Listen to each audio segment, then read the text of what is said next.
I can't say too much good, you know. I can't say so many things. Quite threatening, actually. It's all fantastic.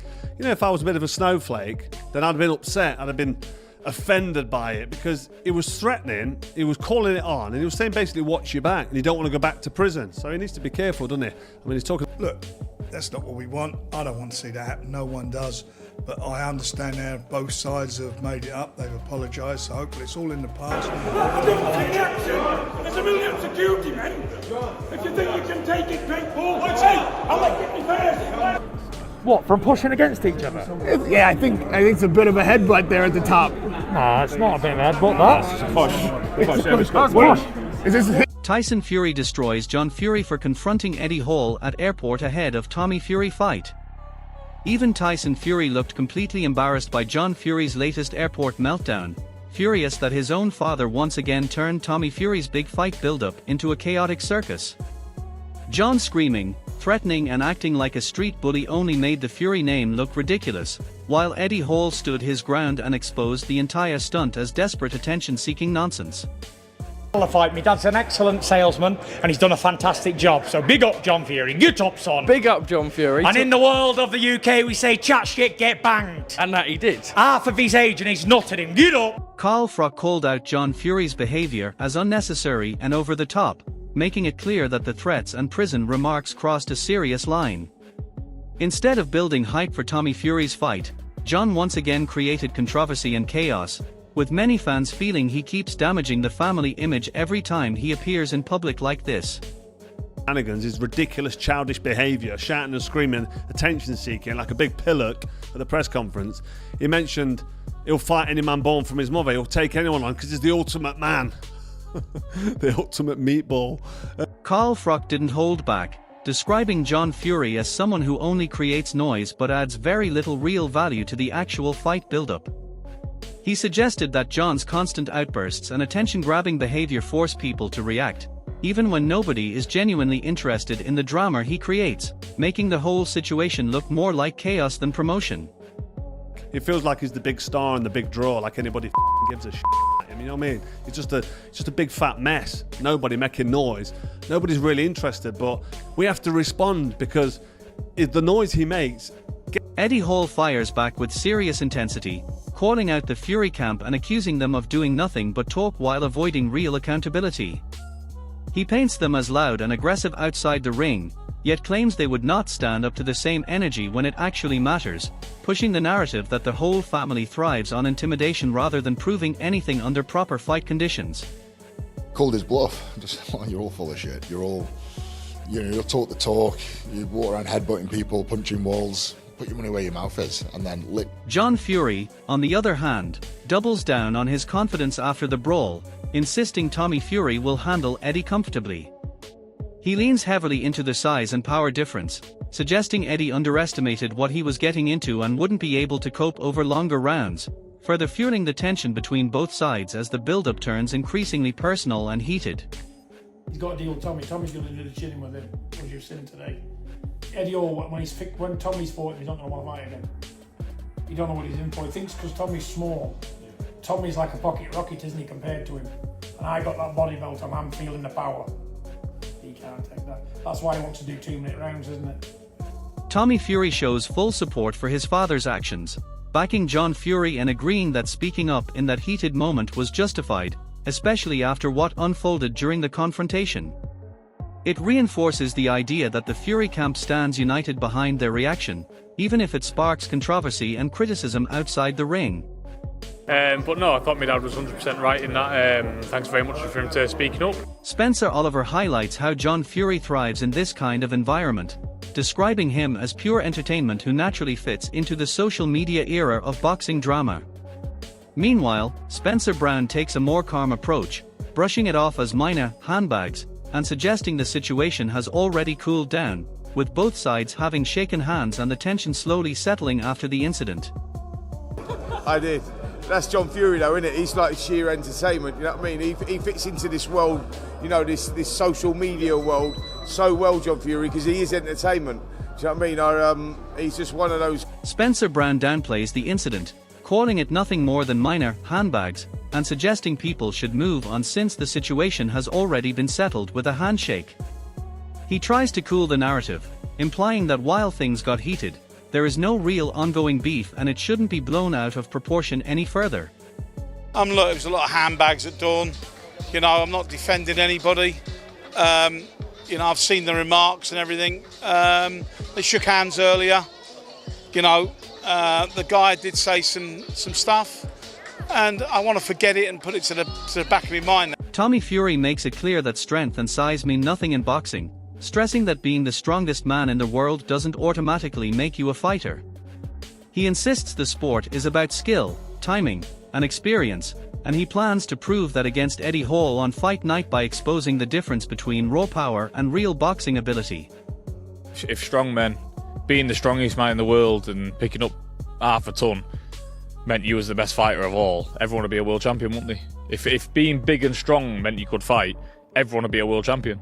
But in this game, it's not about how much weight you can lift. It's not about how strong you are. There's a ton more things to the fight game.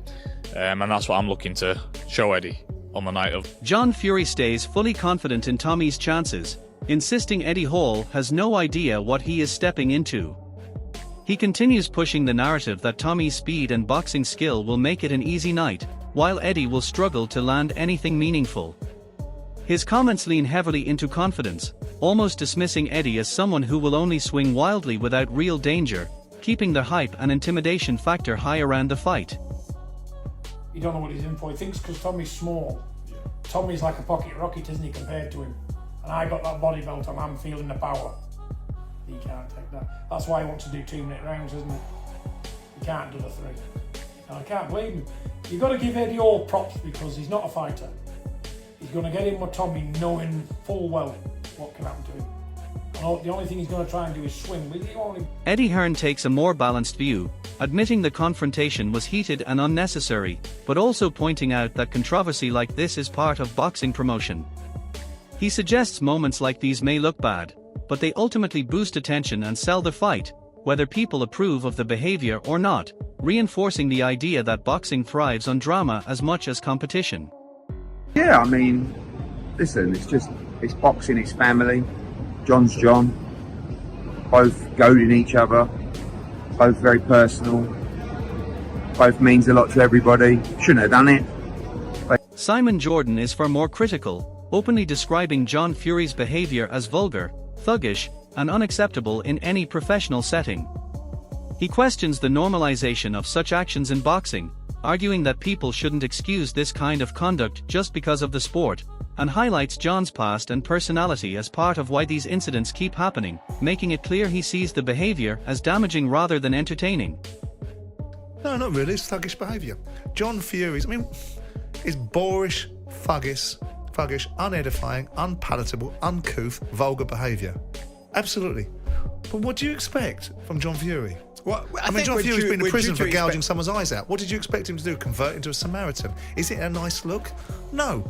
Was it a nice look over the years in boxing about so many things? This ridiculous sentimentalising of society and expecting everyone to behave in their best version of themselves. The Wade Plemons completely tears into Eddie Hall's preparation, calling the sparring footage shocking and nowhere near the level expected of someone stepping into a professional boxing environment. He questions what Eddie has actually been learning in training, suggesting there's no clear improvement or structure in his work, and the execution looks messy and unconvincing. According to him, nothing about the footage inspires confidence, and it raises serious doubts about whether Eddie is being guided correctly or just going through the motions. Eddie Hall. The new sparring footage that I just saw is abysmal. I don't know what Eddie's been training. I don't know who has been training him. I know that he has been training, but my goodness, I don't know who with, what they're supposed to be working on or why. But let me just show you what I mean. Eddie Hall, training footage and sparring footage just dropped, and it is not. Frank Warren focuses on the business side but still exposes the brutal truth behind the matchup, making it clear this fight is driven by money, attention, and opportunity rather than pure sporting merit. He openly highlights that Eddie Hall is walking into life-changing risk for a massive payday, and while he doesn't criticize the decision, he essentially admits the fight exists because it sells, not because it is balanced competition. His comments underline how boxing promoters operate, prioritizing entertainment value and financial gain over traditional matchmaking logic, which is exactly why a crossover fight like this gets made despite obvious experience gaps. Grabbed everybody's attention for various reasons, and they're getting, I mean, Tommy's getting life-changing money, and you know, how can you, I can't knock that. You know, you're in the ring, it's a dangerous place to be, and you know, my job is if I see a fight that I feel we can win and I'll put him into it, then I'll do that, and it gets him, you know, gets him further up the ladder. Not only do I think he can win it, I think, you know, obviously he you know, this is a high-profile fight, but he's getting a truckload of money for it, so you know, it ticks all the boxes. Dave Allen speaks with blunt honesty, pointing out how surreal it is to see a world's strongest man stepping into a boxing ring against a professional like Tommy Fury. He questions the seriousness of the matchup, implying that while both men may respect each other, the whole thing still feels like a spectacle designed more for entertainment and money than sport. His reaction reflects how many fans view crossover fights, where the novelty factor overshadows competitive balance, turning the bout into something people watch out of curiosity rather than expectation of a genuine evenly matched contest. World's Strongest Man, amazing. Do you know what I mean? Brilliant. He's fighting Tommy Fury. I thought they were mates. They probably are mates. They're probably making fucking fortune as well. Vidal Riley breaks it down in a measured but honest way, admitting Eddie Hall's size and power are impressive but making it clear that boxing ability is a completely different world. He leans towards Tommy Fury having the clear advantage due to experience, timing, and ring IQ, while also acknowledging that Eddie's raw strength makes him dangerous if he lands anything clean. His analysis frames the fight as a classic clash between skill and power, but still heavily weighted in Tommy's favor, showing that while Eddie brings unpredictability, the technical edge remains firmly with the boxer. Eddie, when I sparred Eddie, he was 140 kg. I don't know how much he's gonna have to be for Tommy, but Tommy should win, innit? Like, he should win. But Eddie Hall, who knows? It makes sense for Tommy, innit? It's a good fight. It's a good fight. Simon Jordan openly questions the legitimacy of the spectacle, making it clear that while the fight is entertaining for fans, it is not something he personally respects as a serious sporting contest.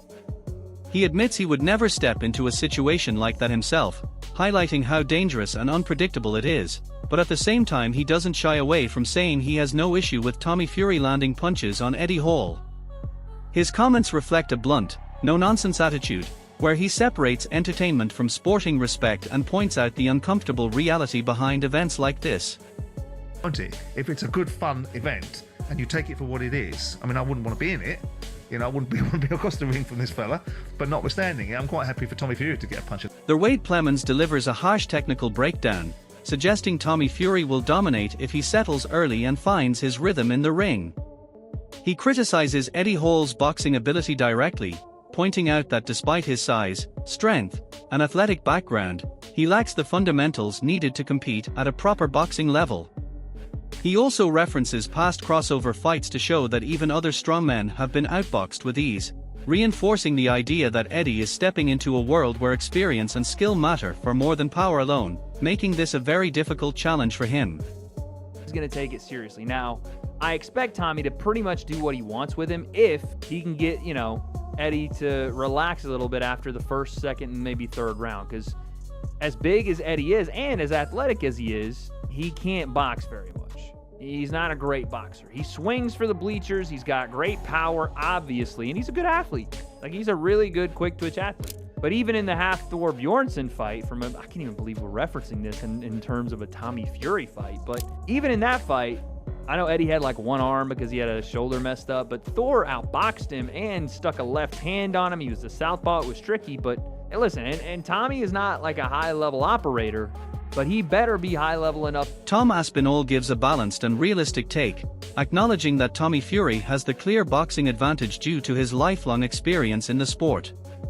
At the same time, he refuses to completely dismiss Eddie Hall, pointing out that his size and raw power mean he always carries knockout potential. His breakdown presents the fight as a classic clash of styles, where one clean shot could change everything, even if the technical edge clearly belongs to Tommy. It's an honest assessment that keeps both outcomes within the realm of possibility. The fight. Tommy is obviously a boxer. Eddie can fight as well, though, to be fair. So, yeah. You've trained with both of them, though. I've trained with both of them. What's the skills, what's the breakdown for this one? Tommy's been boxing all his life, so you would think that the edge should go to Tommy, but Eddie can actually genuinely fight, so... Dave Allen offers a brutally honest perspective, admitting he will watch the fight but refusing to treat it as a serious boxing contest. He describes it as more of a spectacle or circus event, driven by crossover appeal rather than pure sporting competition. While he shows respect to both Tommy Fury and Eddie Hall as individuals, he is clear that in his eyes this belongs more to entertainment than elite boxing. His comments reflect the wider debate around modern boxing, where novelty fights attract attention even when traditional fighters question their legitimacy. Of course I'll watch it. I like Tommy Fury a lot, I'm a Tommy Fury fan. Eddie Hall, I'm an Eddie Hall fan. I like the world's strongest man. A lot of respect for him. Of course I'll watch it. I'll watch it as it's a spectacle in it. It's part of the new bit of circusry that's come into boxing, all these exhibitions, different people from different sports coming in. But for all intents and purposes, as a boxing match, what a load of bollocks. Yeah, I don't think I don't like it too much. But I'll watch it because it's like, it's interesting in lots of ways, and I think people find it interesting. The build-up to Tommy Fury versus Eddie Hall has turned into pure chaos, with heated confrontations, divided opinions, and non-stop controversy from every angle. From John Fury's explosive behavior at the airport to experts questioning Eddie's boxing ability, the fight has become more about drama than sport.